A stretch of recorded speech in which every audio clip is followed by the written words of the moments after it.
سلام دوستان، امیدوارم حالتون خوب باشه. محمد حسینی اراد هستم با یه ویدیوی جدید. تو این ویدیو میخوایم با هم دیگه بدون استفاده از هیچ کتابخونه خاصی، فقط با ساختن یه دونه TCP سوکت سرور، یه دونه HTTP سرور خودمون بیاریم بالا. خب منطقاً این وسط باید کانکارنسی رو در نظر بگیریم، پرفورمنسش برامون مهمه و کاری میکنیم که از یه دونه ریکوست کانکارنت برسه به 12000 ریکوست بر ثانیه. خیلی جذاب این ویدیو، به خصوص برای کسی که تازه میخواد گو رو یاد بگیره، میتونه نکات خوبی داشته باشه. بریم سراغ.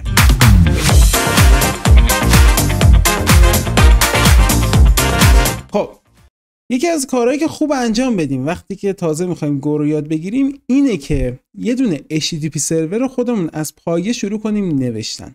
یعنی از پکیج حتی نت HTTP گو هم استفاده نکنیم. علت چیه؟ قبلش ببینیم اصلا میخوایم چیکار بکنیم. ما یه دونه سرور TCP میخوایم بیاریم بالا، مثلا روی پورت 80 که از طریق مرورگر بتونیم بهش وصل شیم، یه دونه HTTP ریکوست بزنیم و یه جوابو بگیره. HTTP هم چیز عجیب غریبی نیست، یه تکسته، صرفا یه فرمت خاص. و حالا تا جایی که میتونیم با استفاده از گو روتین ها و شاید هم چنل ها بیایم سعی کنیم که پرفورمنس این سروری که آوردیم بالا رو بهتر کنیم. این خوبیش اینه هم فرق گو رو با زبونه دیگه بهتر متوجه میشیم و همین که یکم با گو روتینا کار میکنیم و دستمون میاد و عدد میبینیم. قرار خیلی چیز ساده‌ای باشه ولی به نظر من بهترین جا برای شروع یادگیری گوه. خب قبل از همه میخوایم یه دونه TCP سوکت سرور بیاریم بالا. برای این کار از پکیج نت استفاده میکنیم. میگیم تایپ سرورمون TCP، میتونید UDP هم تعریف بکنید. روی پورت 8080 هم میاریم بالا. یه دونه لیسنر بهمون میده و یه دونه ارور. این ارور رو همیشه میبینیم. نگاه کنید، این خوبی گوه. یه وقت فکر نکنید این بدی گوه. شما وقتی که سرور توی هر زبونی دارید میارید بالا، به هر دلیلی قطعاً امکان ارور داشتن وجود داره. حالا یه زبونی در قالب ترای کچ میاد ارورا رو بهتون نشون میده، یه زبونی میاد ریترن میکنه، ارورا رو از تایپ میاد ریترن میکنه. وقتی که ترای کچ باشه به احتمال خیلی زیاد و قریب به یقین میدم که 90% ارورا میس میشه، یعنی ما ارورها رو هندل نمی‌کنیم. حالا توی گو هم میتونیم ارورا رو هندل نکنیم، صرفا پنیک بکنیم و ریترن بکنیم و اینجور چیزا، ولی باز روی ارورها کنترل داریم، میتونیم حالتهایی رو در نظر بگیریم که اگه ارور خورد چیکار بکنیم و این ارورها هیچ وقت سرسری رد نمیشن، چون همیشه باید ریترنشون بکنیم و دیتاشو داشته باشیم. حالا مثلا یه زبون دیگه که اکسپشن داریم ولی ترای کچ انجام نمیدیم، میتونید آندرلاین بزنید، ارورا رو کلا بیخیال بشید. ولی خب خوب هندلش بکنیم. توی این مثال اگر ارور بخوره وقتی که سرور رو می‌خوایم بیاریم بالا، یعنی کلا فیل شده قضیه. حالا من میتونم بگم اگه ارورمون مساوی نیل بود، یعنی ارور داشتیم، صرفا پنیک کن ارور. حالا میتونم از یه پکیج دیگه هم استفاده کنم مثل لاگروس، اونجا ارور رو لاگ کنم، بخوره به سنتریمون، متوجه این قضايا بشیم. ولی تو این مثال خیلی خاص من الان پنیک میکنم ارور رو. حالا این لیسنر چی داره؟ صرفا کانکشن اکسپت میکنه. بازم امکان داره که ارور بخوره، پس اگر ارور نامساوی نیل بود پنیک کن ارور رو. تو این مثال خیلی خاص جلوتر اینو بهتر هندل میکنیم.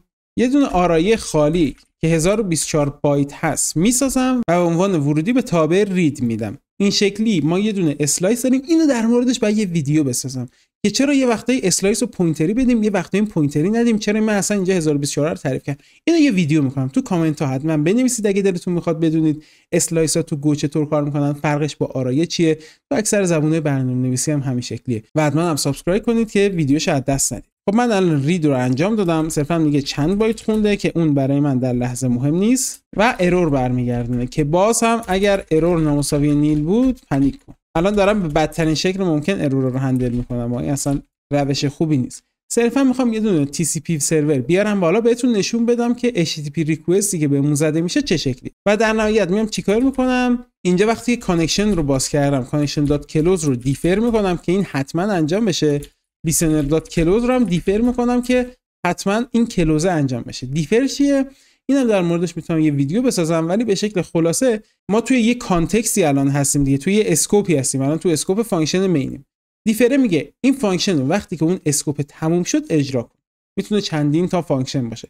کارهای باحالی میشه باش کرد. اگه سرورمون پنیک کرد یا به هر دلیلی میتونیم از ریکاور استفاده کنیم. خب این سرور رو میارم بالا، روی پورت 8080 اومده بالا، یه دونه HTTP ریکوست بهش میزنم، صرفا میگه error empty response بهم داد. خب آها ببخشید من اینجا یادم رفت که پرینت بکنم استرینگ اینکامینگ مسیج.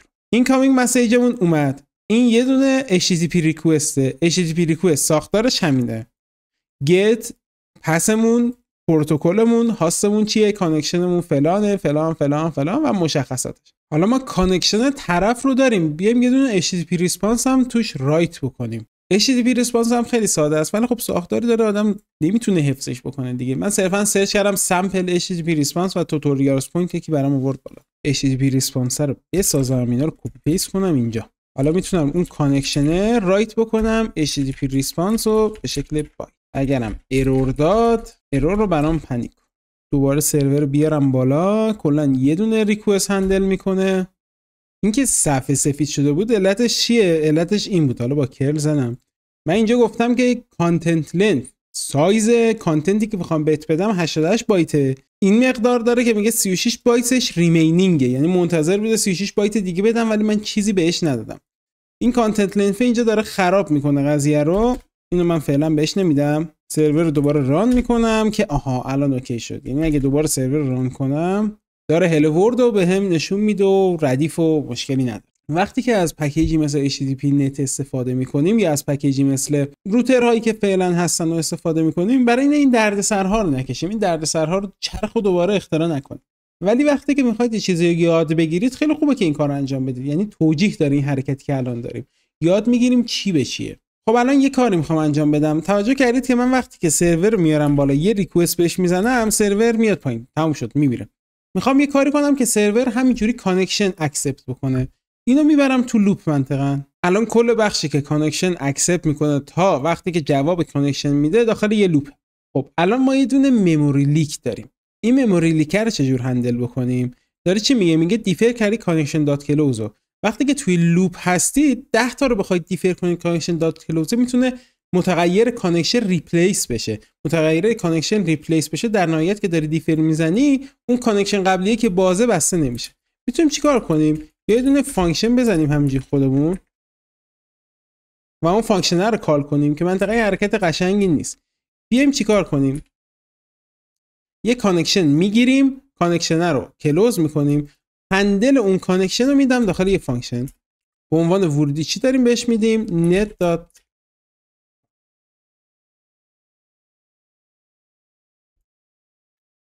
و اینم از این.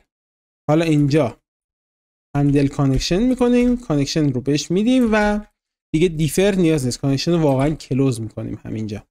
خب من گو سرورمو بیارم بالا.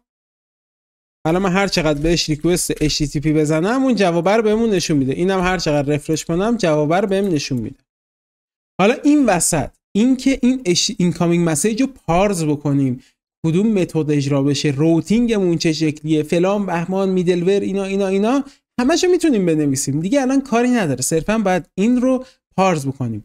منطقاً یه سری جاها هستن که داریم با IO و بایت ها کار میکنیم، IO ریدرامون و اینجور چیزا شاید سخت باشه هندل کردنش و نیاز به دانش عمیق‌تر داشته باشه که پرفورمنسش بهتر بشه. اونا به کنار. ولی خب منطقا میتونم الان من اینکامینگ مسیج رو پارز بکنم، ببینم چه روتی میخواد، خودم یه دونه مولتیپلکسر توری چند تا روت رو براش بذارم، اگه لاگین رو زد اینو نشون بده، اگه فلان زد اون فلان فانکشن کال بشه. پس میتونم خودم پکیج رو بنویسم. الان با اونش کاری ندارم. اون به جدا. آیا این کدی که زدیم تموم شد؟ بیایم ببینیم داره سرور ما چطور کار میکنه. من میام آپاچی بنچمارک میزنم همین آدرس رو با کانکارنسی 10 و 1000 تا ریکوست رو. چقدر سریع جواب. کانکارنسی رو میبرم بالا. خب اولین جایی که پنیک خوردیم لاین 29 و لاین 19. 29 میشه اینجا.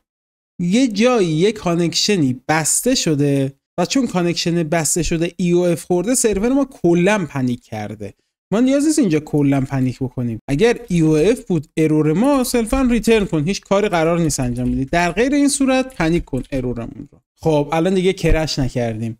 ارور EOF چیه؟ من یه دونه ریکوست زدم به سرور، خودم ریکوست رو کنسل میکنم. آیا این باید پنیک کنه کل سرور رو؟ نه، صرفا اون کانکشن بسته شده، ریترنش کن. این شکلی ارور رو هندل میکنیم. الان چه اتفاقی افتاد؟ من یه سرور رو آوردم بالا با کانکارنسی 500 10000 تا ریکوست دارم میزنم، میانگین ریسپانس تایم هم 35 میلی ثانیه است. این عدد خیلی بده. حالا این وسط من بخوام به یه دیتابیسی وصلم، یه کاری بکنم و اون 100 میلی ثانیه طول بکشه، مرد سرورمون. مرد دیگه، داره جواب نمیده. حالا 100 میلی ثانیه بگیم زیاده، بکنمش 10 میلی ثانیه. با کانکارنسی 10. ببینیم متوجه میشه چه اتفاقی افتاده. داره یکی یکی ریکوست رو جواب میده. ما اینجا هیچ چیزی نذاشتیم که کانکارنت بشه سرویس ما. داره یکی یکی ریکوست اول رو جواب میده، بعد ریکوست دوم جواب میده، بعد ریکوست سوم جواب میده. کاری که میتونیم انجام بدیم اینه که هندل کردن هر ریکوست رو ببریم داخل یه دونه گو روتین. من یک گو فانک می‌نویسم، یه فانکشن رو با استفاده از گو روتین اجرا میکنم و توی خودش چند تا فانکشن صدا میزنم. اول هندل کانکشن، بعد کانکشن کلوز. حالا جای این که بخواد لاک بشه داره کانکشن ها رو خیلی خوب جواب میده. به صورت کانکارنت هم داره هر کانکشن رو هندل میکنه و 11000 ریکوست بر ثانیه هندل میکنه. اما باز هم یه مسئله داریم. لانگست ریکوست ما داره 176 میلی ثانیه طول میکشه. اینجا یه مسئله دیگه داریم. چه اتفاقی افتاده؟ این کانکشن اکسپت داره باتل نک میشه. من این فوری که زدم اینجا و کانکشن اکسپت دارم میکنم فقط روی یک کور من داره اجرا میشه. خب چرا این کار بکنم؟ میام ورکر مینویسم. میام چیکار میکنم؟ یه فانکشن جدید میسازم به اسم listen for connections مثلا که ورودیش چیه؟ یه دونه لیسنر نت دات لیسنر. اینی که اینجا داریم رو میفرستم اینجا. منطقاً یه ارورم برمیگردونه، این هم ریترن میکنم. ارور رو اگه ارور خورد میتونم بنویسم listen for connection listener. الان کار خاصی نکردم، اجراش بکنم همون پرفورمنس قبلی رو داریم. میتونم چیکار کنم؟ اینو ببرم توی یه دونه گو روتین، دوباره یه listen for connection جدید اجرا کنم. آیا فرقی میکنه؟ از 200 میلی ثانیه رسیدیم 139 میلی ثانیه. دوباره اجراش بکنم رسیدیم به 50 میلی ثانیه. داره بهتر میشه. میگم 100 تا از این لیسنر رو بیار بالا و داره توی 53 میلی ثانیه هر ریکوست هندل میشه. توجه کنید ما 10000 ریکوست رو با کانکارنسی 500 فرستادیم. دیگه جای اون 200 میلی ثانیه که بخواد باتل نک بشه این accept connection listener dot accept مون داره تو 53 میلی ثانیه انجامش میده. حالا دیگه نیاز نیست 100 تا از اینا داشته باشه. 4 تا هم فکر کنم جواب بده. 4 تا هم داره لانگستمون 46 میلی ثانیه هندل میشه. خب ما یه دونه وب سرور نوشیم بالا، یه مقداری با گو روتین ها موازی سازی توش انجام دادیم و ردیف شد. حالا چند تا چیز مونده که انجام بدیم.